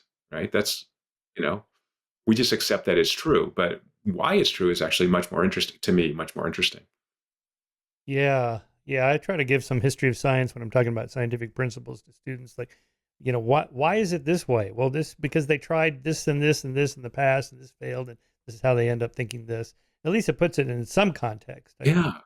And props. So this is what you're Props are talking about really here is, say it again. props are really important. Oh, props. Yes. Oh yeah, bring in props. Yeah. So anyone listening. Yeah. I remember your TED talk with the oxytocin. You brought a needle. That's great. A syringe. Right. Yeah. Yeah. So what you're talking about here is seat time education versus what's it called? Is this mastering the material, mastering competence based, right? Yeah. Therefore, it's kind of up to the student to just do whatever they can do it in their own time that engages them in like, oh, I'm not just sitting here. I can leave early if I finish it or whatever. Right. So yeah, quasi kind of Montessori for the little kids at least. But I think my son goes to Montessori. We love Montessori. I just all that hands-on, active, moving around. My little guy sitting in a chair for hours on end in rows. This is just insane. Who thought of this? it's terrible. It's not This the way was we're like built, right? We're built century to move. ago, right? Yeah. Right. Yeah. Exactly Yeah. right. Yeah. And I think all learning ultimately is self-taught, right? I mean, we can have guides, but I think to teach comes from the root for showing. It means to show someone. So you're going to show them and then let them do it. It's got to be practical. One of the TEDs I was at that the Khan Academy guy gave his presentation. That he just introduced the idea, and immediately I saw afterwards Bill Gates ran up there to talk to him. And went, oh, here we go. There's some money behind this thing. Yeah. Well, I haven't checked the Khan Academy in a few years, but I've heard it's still very amazing, active. Yeah. Just like a 5-minute video. Here's this one principle of algebra. Here it is, 5 minutes. Just do that. But well produced. I think that's the key. Is you get real experts. I think expertise to me means that you can make it so clear and simple that anyone can understand it. Where I think it's very clear in math. My daughter was in a math class. I won't mention the university in Southern California, in which I don't think this lady, I don't know, she certainly didn't know calculus because she's making mistakes that my daughter's finding. And my daughter ended up doing really poorly in the class because and then she retook it with a guy who had a PhD in math, and he was so clear, right? Like, here's this, and here's how you use it. Oh, got it. Right. I wonder if there's some hiring process you could add your immersion equation to a potential teacher before they're tenured and they can never be fired unless they break the law or something. Right. Yeah, I thought of that like for active tasks, like coders. Like a lot of people can code. Some people dig it. They just love it, right? So it would be fun to, I've talked to a bunch of companies that no one's done this yet, but as just one of the criteria you might use, I don't think it's the only one, because, you're only going to do one measurement. So you don't want to just, maybe you're having a bad day. Maybe, get to come back. But yeah, it'd be nice to know, like, do you really dig this thing, or are you just BSing because you want to work for Google or Facebook? But I think that, Right. I understand that the optics could be a little bit odd on this. I think the most interesting thing about immersion is that it's contagious. So we have a client in the luxury retail space that measures immersion in the salespeople, and they can predict with 80 some percent accuracy which customers will buy based on the immersion shared by that salesperson, just like crying at movies is that shared emotion. And indeed, the amount of money spent increases linearly with immersion. So it's like, yeah, if we're having a great time at the store, you're probably going to buy more. So, and it's also the 80-20 rule thing, right? Where like 20% of the employees are responsible for 80% of the sales. Like, what are they doing? Figure that little mystery out. And then give me more of A that. power Again, law. from a customer, from a customer's perspective, I want a great experience. And if I have a great experience, I'll spend more, right? Because I'm having a great time. So give that to me. Again, for listeners, you have a big prefrontal cortex. No matter how good a time, if you don't want to buy whatever AirPods, whatever my thing I can find here, you don't have to buy them, right? But why not give me the great experience? Tell me how great AirPods are, how they're the best thing since sliced bread, and then I can say yes or no. Right. So there's no, I don't have the skills, nor do I think it's possible to brainwash people, but I can certainly create great experiences. Like I talked in the book about Disneyland, where we went to Disneyland and they're at the 98th percentile on average. I mean, they're just killing it on everything. So Disney's really got it down. And what is Disneyland? It's a story built around a ride, like Space Mountain. It's just a roller coaster in the dark. But the whole anticipation, the whole story of going into a space station and queuing up and the whole thing, when you Right. finally get on there, you're Right. so freaking excited. It's like amazing. Pirates of the Caribbean. Right. Yeah. Yeah. Which I Well, love, but right. wasn't as immersive. It just, yeah. It was a ride before it was a movie, long before it was a movie Right. franchise. And Right. now they've ruined the ride because it's got too much of the Johnny Depp stuff in it. Not if you've been recently. Oh no, I have not been. Yeah. Yeah. No, my Besides little the guy. woke But stuff, we could go off on that as yeah, well. I'm not crazy about that either. Yeah. How do you think about politicians, their personalities, how they present themselves, the speeches they give? Let's just use some examples. 2016, everybody said, well, Hillary was a bad candidate and Trump was a great storyteller, or he's a entertaining speaker. I don't know what. How would you rate immersion of different candidates like that? Right. So a couple caveats. One is that I'm apolitical. I hate them all. So I have no dog in any race. Okay. So, and I don't pay attention to politics. It's too much rhetoric and not enough substance for me. So I literally don't watch the news. But you're right. 2016 was the most interesting presidential election, kind of ever. And so we ran a couple of studies in our lab where we recruited early on in the primary season Republican voters to have them watch live the Republican candidates, and then separately recruited Democratic voters, had them watch the Democratic candidates. So for the Democrats, it was just very early on, it was just Bernie and Hillary. And so we wanted to compare their immersion. And then for the Republicans, there was a big slate of candidates, including Trump. And so what we found is that Trump is off the charts for immersion. So again, if you hate him or love him, he is extremely immersive. Part of the entertainment, part of that is the unexpected, interrupting. I mean, I find personally debates really hard to watch. I find it very stressful, but he was super, super immersive. Second most was Rubio, and we reran another Republican test when Trump was out. He sat out one of the debates, and Rubio was number two. Again, I can't tell you why, other than he's capturing people's emotional states. Hillary and Bernie. Bernie was more immersive than Hillary. When we looked at, for example, the closing statements were the last 2 minutes, that peak end rule that people tend to remember, Hillary was at the third percentile. That's how low she was. She was almost dead. So again, I think personally, she's probably very well qualified to be president, but she's a robot. So, Right. That's what happens. So, yeah. So Right. Having said that, in our company, we have a do not fly list, and we do not work with politicians because I don't want the weird optics. I just don't want to get involved. I think, this is a powerful tool, and I don't want to have, some news story saying that I'm supporting whoever, even though we just sell software. We just decided we don't want to get involved. And also, we're not working with the military anymore. So I think, we want to be really clear. We don't work with foreign governments. There's some stuff I think we should just not touch. Let them do other crazy stuff, but not touch me. I don't want, I don't want Russia, like, oh, the Russian government's now, oh my God, I don't want to get in touch. It just looks bad, right? No, no. Yeah, I was thinking about the Bush-Gore 2000 election, right? When they asked potential voters, who would you like to have a beer with? W was like by far and away, oh, I want to have a beer with him. Yeah. Because Gore comes off as, a little robotish. I remember he gave, 2006 TED Monterey, he gave a TED Talk.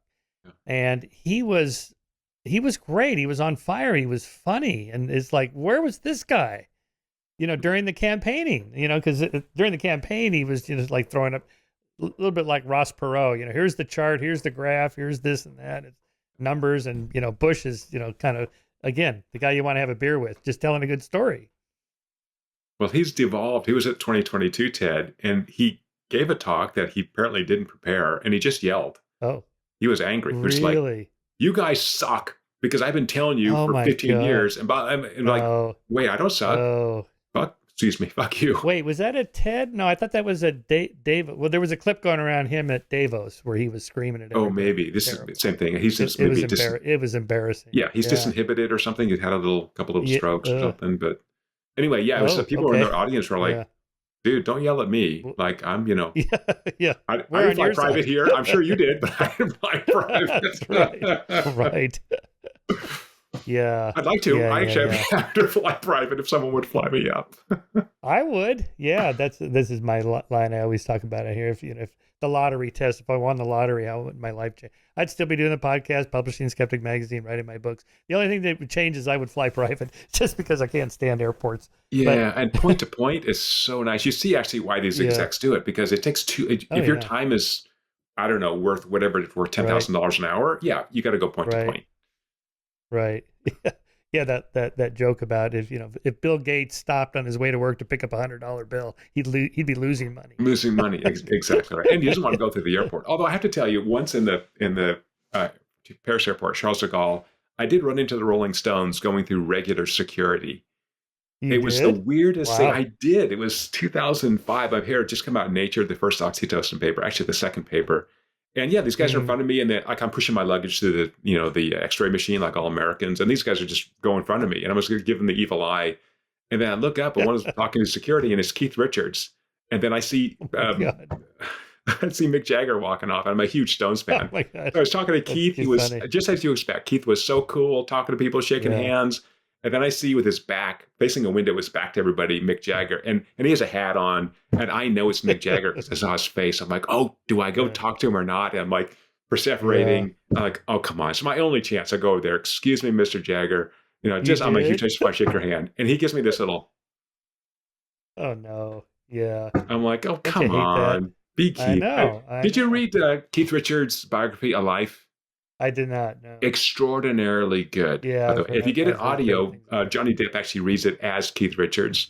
So it's kind of entertaining. Johnny Depp reads it? Oh, he reads it, which is great. All right. It's really worth getting. I mean, it's really, the turbulence of the 60s and 70s through their eyes, but also how, like why Keith Richards took drugs so much. Like you said, like it might take me 3 days nonstop to get this bass line right for this song. And I'm just keep going.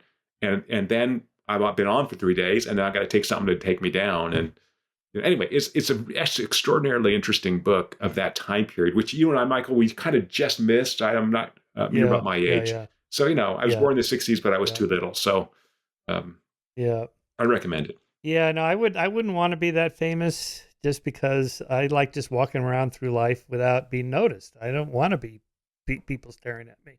And I've had a few experiences like that walking around through an airport with Bill Nye the Science Guy or out with Neil deGrasse Tyson, and they just get stopped constantly. And it's like, all right, okay, I'm glad this isn't me. I just wouldn't like that. And the few times it does happen, like the story I tell is I was on this plane. So I was on the plane.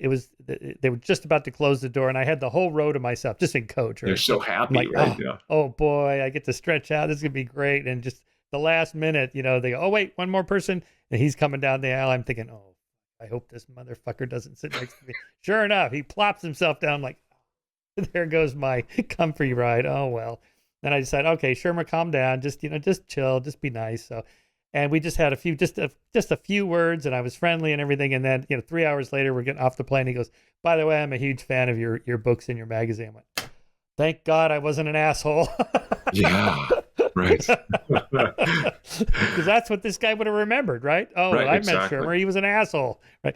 And I remember seeing an interview with Michael Jordan, who says, contra to Mick Jagger, every time I go out, I look sharp, I greet people, I give them a firm handshake, because this will probably be the only time they'll ever engage with me, and that's what they're going to remember, whatever it is I do. So I'm going to be positive. And I think most people don't do that. Most of these famous people, Most famous they just get wore down. I remember seeing down by it. comedians in cars getting coffee with Jerry Seinfeld and Sarah Jessica Parker, and they were like leaving the coffee shop. You know how that show goes. And he said, "Well, how much tip?" And she goes, "I don't know, 10%." He goes, "So they're going to tell their friends we had these 2 stars and they left me a $10 tip? No, we got to leave them a $100 tip, right?" They're like, "We can afford it." Yeah. And she goes, "Really? I would never do that." Because it seems so gauche. And goes, "No, this is the one time they got a story and I got a $100 tip from Jerry Seinfeld. Yeah, do it." So, well, you know me, Michael. I'm famous for hugging people. So when people rarely recognize me, I always tell them I'll give them a hug, and that usually makes them happy. Yeah. It's a great brain hack for the listeners, hugging people. Yeah, for sure. Yeah. All right. Speaking of hugging, let's talk about The Bachelor. My wife, Jennifer, and I used to watch this as our trash TV, just because it's fun to get involved in the characters. So I remember the series you wrote about in the book with Ben Higgins, and then the twins and all the drama around that stuff. So just kind of give a background. What were you trying to measure with Ben and the women? How immersed? What would it be to be immersed in a relationship that's so shallow? It's just on TV. They just meet each other for a brief date, or a group date, even worse. Yeah. It wasn't a fabulous experience because they tried to make it, put beakers with funny colors in this space they rented. And anyways, the first time the Bachelor Ben was going to meet 7 of the 20 women who were kind of in the pool. So first one-on-one dates, and his shirt is off and they're wearing like sports bras and they like hug each other. It's really awkward. But we did a couple of tests. One was measuring their immersion in each other. In particular, what we find for couples is that when immersion has a positive correlation, we're both immersed in the same time, that's actually a strong signal that there's this sense of connection there. And by the way, you see this with friends as well. Our physiology tends to coordinate with people we like when we're doing things. And you can, another hack for listeners, you can actually do that if you're a speaker or content creator by having people do something in rhythm. It could be clap. If you clap in an audience, they'll start to clap together. It's just a natural human thing. You can have them dance, you can have them sing, you can have them stretch. Anything that you're doing together will actually coordinate their physiology and get them kind of all on the same page, if you will, neurologically. What physiology? What are you talking about? Heart rate or what? Yeah, heart rate, but also brain activity. So neural activity will actually coordinate as well, which is interesting. Immersion will coordinate very nicely, which is kind of weird, right? But again, I think for us, because anatomically our brains are so attuned to other humans via this large number of oxytocin receptors, that we just naturally learn how to coordinate. And this is why economics apostate, because I think like the disutility of work, actually a lot of us love what we do. You just said, if I won the lottery, I'd still do everything I do. I just fly private. So, I think as social creatures, we like to be together. We like to work on projects together. We need something to do if we're together, right? You said you watched the Super Bowl with your friends, but I'm guessing most times with your friends, you're riding your bike or you're doing something. Sometimes you sit around, but it's fun to do stuff, right? So that's what humans like to do. So anyway, I think that is a whole mess. Anyway, we found that, in fact, that the women that he chose after this round of getting rid of them were the ones that he had very high immersion, but also their immersion correlated.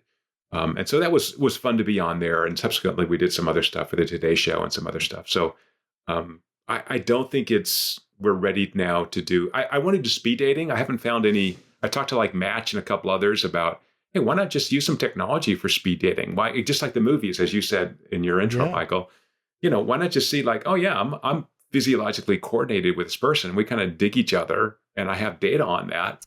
Seems like a natural, but right. So yeah, that's right. Rapid cognition, within 30 seconds if you're going to like somebody or not, right? With the speed dating, within a minute, let's say, for sure, whether you'd want to go out with that person again.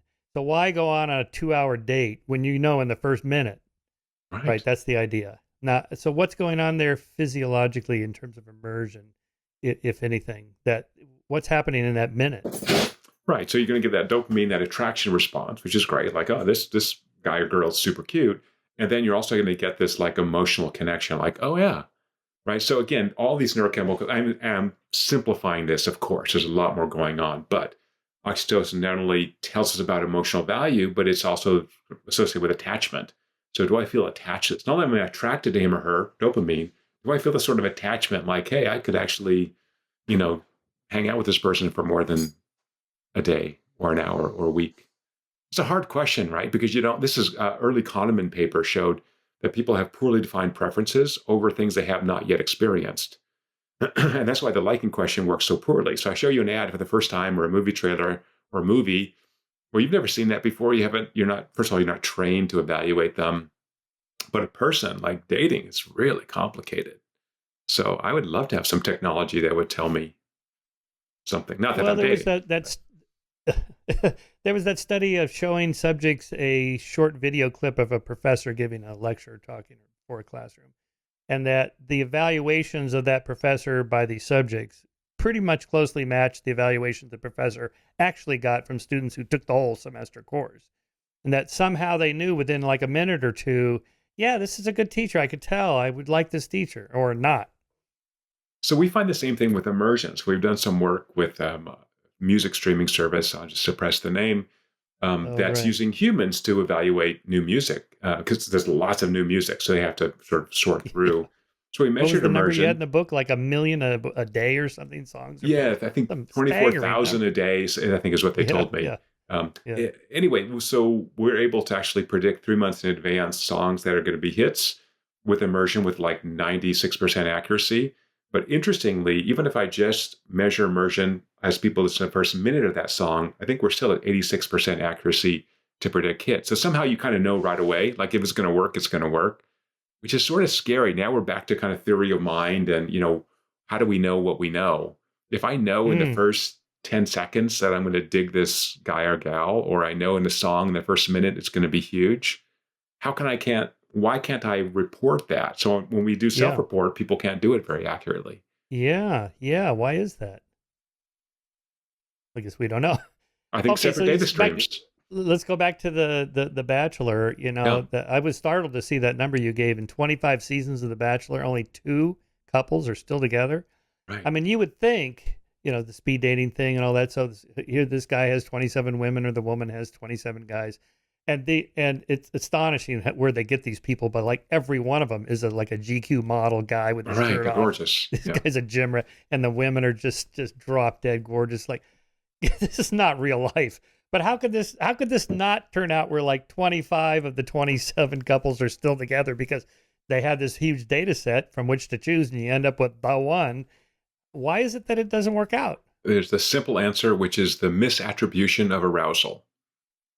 So I take you with that cute guy or girl on a helicopter flight to Costa Rica or something over the waterfalls.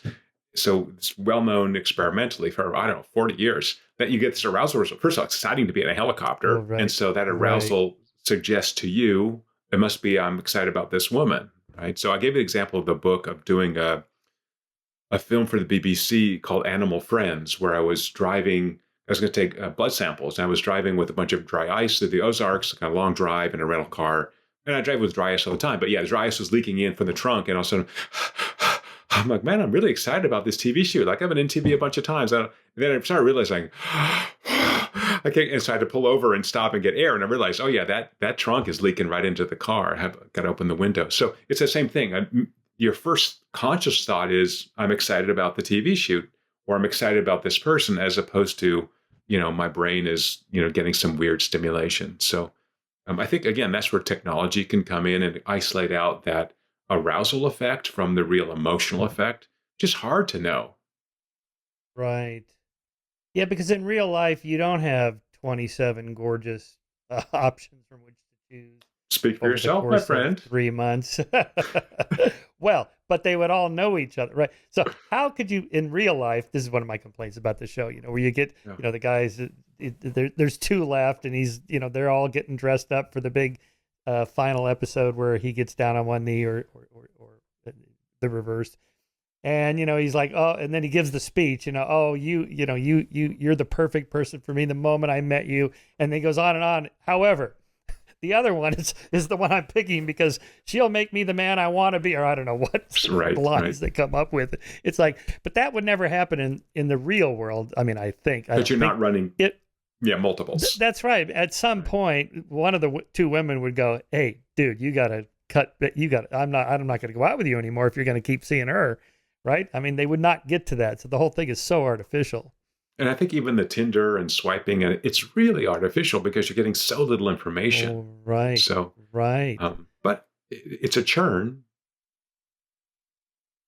Well, yeah. So I guess the idea is if you have a large enough data set, the Tinder online dating system.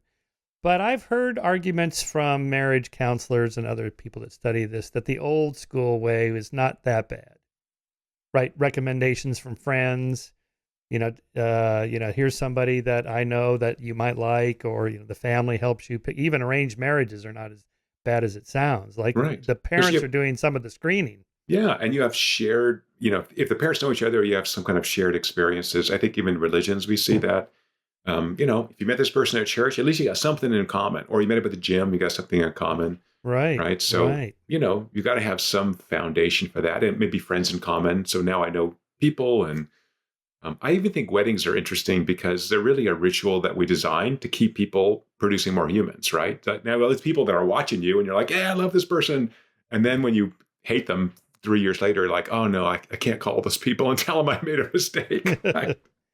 Well, so do you think marriage actually makes a difference in terms of the commitment that you are in when things turn bad versus just living together where you can just bail and there's no legal consequences? I think the data support that. I think part of it is just the difficulty of getting out of marriage. You want to put some hurdles in so you don't just like, I'm out of here. So it's a pain in the ass, right? So you kind of want to make that decision important. More than that, it's expensive. It's really expensive. Yeah. Unfortunately, I'm something of an expert on this subject, having been divorced after a long marriage. So sorry. Yeah. Well, but it's hard. It's terrible. But on the other hand, sticking together for children and so on, I think does make a difference. I think it's a good thing. Makes a difference in the children's life. In terms of your oh yeah, for sure. And particularly with your immersion research, given that you can only be immersed in your spouse for so long at some intensity, it's just got to level off at some point, and then it's going to dip, and then what, right? So you don't want to just bail during the dips, and then you miss the subsequent high. So how do you think about immersion over the course of, I don't know, like a 20-year marriage or a 10-year relationship or a 30-year marriage, whatever? Yeah, it's definitely going to be more intense in the beginning. So we did this thing on the Today Show on whether people are more immersed on a blind date when they're first engaged or when they've been married for 30 years. And again, not statistically valid sample, but it is a good question. And it was first engaged, right? That's, you're the glow, And the 30-year people were hilarious. And they kind of bited each other a little bit, like, forget her. She doesn't know what she's saying. But they clearly had friendships. I think you have to move from that lust-based, or at least more lust-based relationship. If you don't have lust, even when you're older, then your life sort of sucks. You still got to be interested in that person physically.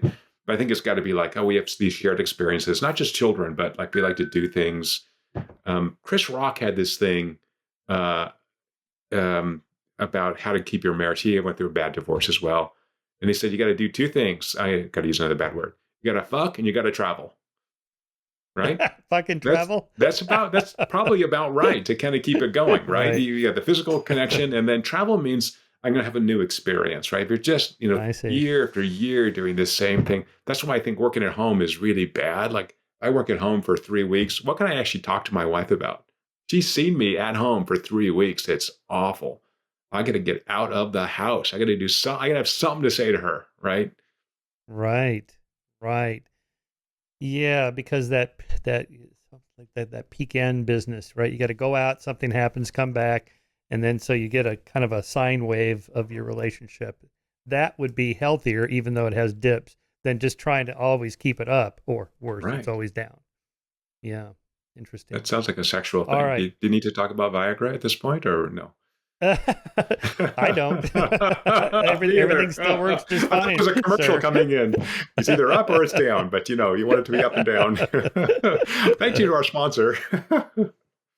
All right, let's talk about happiness. This is a huge, popular subject. I have on my desk here half a dozen books that just came out in the last year on happiness. It seems to be the thing that started in the 90s, right? You remember this with the positive psychology and all that stuff. How do you think about happiness in terms of your immersion research, but also then compare it to like meaningfulness, purposefulness, things that, because the word happy always bothers me. You picture somebody walking around with like a beatific smile on their face. Oh, life is so nice. That isn't the goal of life, right? Yeah, exactly. But I think we do want these peak immersion moments that correlate with self-reported enjoyment of the experience.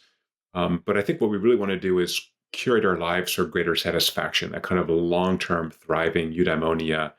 And I think there's some interesting evidence from my lab and a number of others I mentioned in the book, in which when you have more of these peak immersion experiences that often happen, as you said, with some difficulty, like in travel, in with this crisis, things that you really remember because they're extraordinary, that allows you and creates a craving for more of those experiences. So about half of our satisfaction with life, as you know, is not controllable. Genetics and early childhood can't do much about it. The other half we can control. I think we control that by finding these peak experiences and then consciously choosing to have them and add satisfaction to life.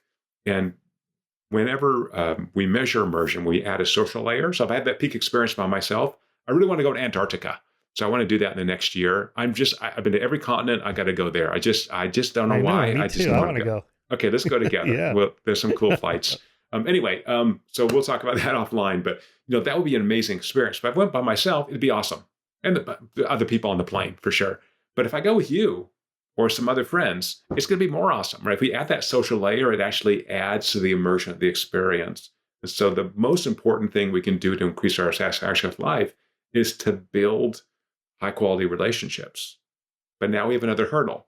How good is my friendship with you or my relationship with my wife, or I don't know. And that's, I think, again, where this measurement technology comes in, where if I go, oh, here I am, right? Oh, I'm in fall now. I'm a little bit stressed because I'm probably putting more energy in. And I don't know why I'm frowning a little bit. I'm not getting as much value. I should let you talk more. That's what it means. Right. So once I can start to measure how many of these peak experiences I have, I'm like, oh, I dig rock climbing. Like, this is where I get this experience with my friends, and I should do more rock climbing. Again, maybe you know that intuitively, and so you don't need to measure. I'm saying most people will kind of figure that out. So for me, I have a group of friends I do a lot of outdoor stuff with, and we get dirty, we get stinky, and then we go have breakfast. And, you've done this too with biking. It's so much fun. And if you're out doing something weird's going to happen. So I was out hiking with my dog a couple months ago, which I planned this so many times, and I had my first mountain lion encounter. You did? Wow. I did. But I had been planning for this for years and years. I have a concealed carry permit. I have a lot of firearms training. And I'm just about to let my dog off leash, and it would have gone. I thought it was a coyote. And then it kind of pounced. It went into this kind of crouch, like it's going to pounce on me. And I'm like, I just put my hand on my gun, and I was just walking backwards, looking at the thing in the eye, looking at that thing like, oh my God. Man. And luckily it didn't run at me, but I'm like, I don't want to shoot any animal, but I'm not going to die. Right. So, but it wasn't a fear response. Like, I had overtrained for it so much. I have so much experience. I've never had the mountain lion experience, but all the other things I've trained on, and it wasn't a stress response at all. It's just like, execute the plan. Wow. I only have bear spray. Maybe I better get a gun. Where were you? I was in Yucaipa, which is San Bernardino County, up in the mountains. Right. And it was right in the trailhead, and it was above me, and it was pre-dawn. Oh, right. It was dark. Oh boy. Yeah. It was like the kind of the worst case scenario, other than it didn't come at me. But anyway, I worry about it. But where I live up here in Santa Barbara, we have mountain lions. Oh, you got mountain lions. They are sightings. Yeah. But I mean, again, you've got to train. That's the thing. Is having a firearm and not knowing what to do with it, and you got to train all the time because it's a depreciable skill. Right. Yeah. Speaking of which, do you have a comment on police killings? Okay, the most recent one where the body camera where they're just wailing away on this poor guy. What's his name? Tyree Nichols. Okay. Tyree Nichols. the Memphis one. I think it was in Memphis. There's like 4 or 5 cops. They're just wailing away on this guy. I've been thinking about this. And of course, everybody's talking about implicit racism and prejudice, bigotry, and so on. I wonder if there's kind of an element of human psychology of just kind of almost like a mass hysteria, like a shark feeding frenzy. You saw this with the Rodney King beating. It's almost like these guys, once they were unleashed, they just couldn't stop themselves. I wonder if there's something in the mammalian brain, almost like the shark brain, where they just can't control, the urge bubbling up, that they just lose control over it. Oh, but not if they're alone, right? But if there's a kind of a group, wailing away on this guy. I haven't had the time to do much research on this, but there is something about, I forget what sociologists call this, forward momentum or something like that, where they're kind of cascading into violence and they can't stop themselves. If there's 4 or 5 guys, almost like chimps, what Jane Goodall describes these male chimps. If they find a lone chimp or another monkey, they'll attack it, and it's just brutal. I mean, they bite off their genitals and they rip off their ears and bite their faces, and nose comes off, and it's just horrible what they do. But only if there's like 4 or 5 of them together can do this. And I do wonder if there's something about that. Well, certainly group species. I think a lot of it is fear. Again, I'm not an expert. Haven't watched the news, but I guess they gave him commands a bunch of times to stop, and he just kept on not obeying a command. So I think there's a big fear response. There's so much uncertainty. If you and I get stopped, we put our hands on the steering wheel. Yes, sir, gave him my license. But I think if you're not following directions, then there's a lot of fear, and that fear certainly can cascade into violence. Right? That's the same pathway in the brain. The fear and the violence are closely related, and it's it's terrible for this poor man. And it's terrible for the cops as well. I think it's generally not bad intentioned, but I'm not an expert. I think for the most part, I think that's right. I think most police are not racist. I think they're just trying to do their job. Part of the problem is there's more guns in America than there are people, right? There's like 350 million guns in America now. And so whenever a cop pulls somebody over or engages with somebody, they probably have to assume this guy could be armed because so many people are armed. It's just the way it is. And so They probably have to be on hyper alert. And that engages that fear factor there. Yeah, and on the other hand, I think, I was just thinking about this the other day. Don't you think the amendments, the order really matters? Like, number 1 is speech. Number 2 is Right. the firearms, right? Like, we cannot let all the government own all the weapons of destruction, right? We've got to distribute that out, just like we want to distribute power as much as possible to keep that from consolidating. Right. So I think it's there for a reason. Well, if you want to get into that, but I mean, since you mentioned it, that you're trained, I mean, I would be much more comfortable with the whole thing if everybody was like you. They had permits, they trained, they practiced, right? They know what they're doing. Most people, I think, don't know what they're doing. You can see these videos on YouTube of people that accidentally discharge their firearms. Some of them are almost hilarious if they didn't die. The guy shoots his foot off and he's screaming to his mother. It's just like, It's just pathetic how bad some of these people are with guns. It's like any skill. I think also like cognitive skills. Like, I think that's why it's great you have a podcast, why you write so much and you write books. And it's wonderful that people still read books. Isn't that great? When you can just watch cat videos all day, right? If you're bored, but people actually want to learn things and develop. And so again, that's part of that meaning that you put in, which is if I understand more information, I have a greater sense of meaning and why I'm on the planet and what I can do with my remaining 12 and a half years here. 12 and a half. That's all I got. I'm planning on going a lot. That's all you got. I'm going a lot longer than that. Would you want to know the day you're going to die? Would you do the 23andMe if it was like Huntington's, or it's 100% you're going to die from this? That's a good question. I wouldn't want to know. I think it is beautiful not to know, and you have to make each day precious, right? Otherwise, it's like, oh, I don't know. I think not knowing, but yeah, Huntington's. I think I'd want to plan. I'm too much of a planner. If that was in my gene pool, I think I'd want to know. What about you? Yeah, for sure. And like Alzheimer's, I did the 23andMe thing, and I didn't have the 2 gene variants that could lead to Alzheimer's. Although it turns out it's a tiny percentage of the variants accounted for by those genes. I mean, it's like 1%. If you have the genes, you have like a 1%, or maybe it's 2% chance of getting Alzheimer's, more than if you didn't have the genes. So still probably not going to get it. But just I guess I'd like to know so I could. So if it was for sure deadly, I'd want to know so I could plan ahead for my family, but I've already done that anyway because I could get smacked on my bike this afternoon. Who knows? Right. So you should probably do that anyway. But I guess having a terminus that's uncertain, like, I don't know, I'm 68, so maybe I got 15, 20 years, maybe 30 if I'm super lucky. But I don't really want to know because I don't want to think about that too much. Right. Because if I knew it's 3 years from next Tuesday, I'm going to die. Well, that just kind of changes everything from now till then. It's like, I'm not sure I would do the same thing exactly the way I'm doing it now. I don't know. I think it's probably better sort of rational ignorance, right? Yeah. And I think even rational optimism, right? We're just assuming we're going to be here in 10 years and we're just going to make plans as if, but getting on a plane, eating at a restaurant is rationally optimistic, right? Right. But like, not, some people don't want to know the gender of their, or the sex, I guess, of their forthcoming baby. Some people do.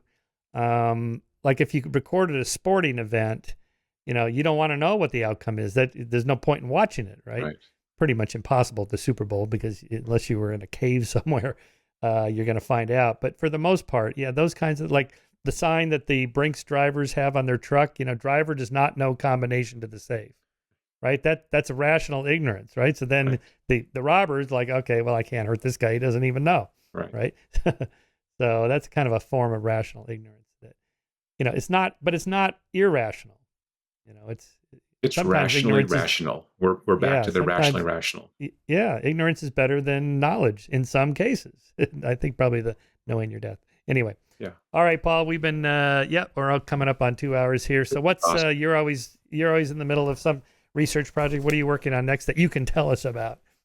Really working on this neural diversity. I think even within, so that term is often used to talk about autism, but really understanding the variation in the human species. So I think neuroscience 1.0 is, what's the average look like? Like you said, what's the utility function of the brain look like? I think neuroscience 2.0 is, where's all this variation come from? And I think the dirty secret in neuroscience is that the variation swamps the average for almost any brain activity you measure. There's so much variation. So if we can use these particularly machine learning approaches to narrow down the sources of that variation, then again, I think we have a richer picture of human nature.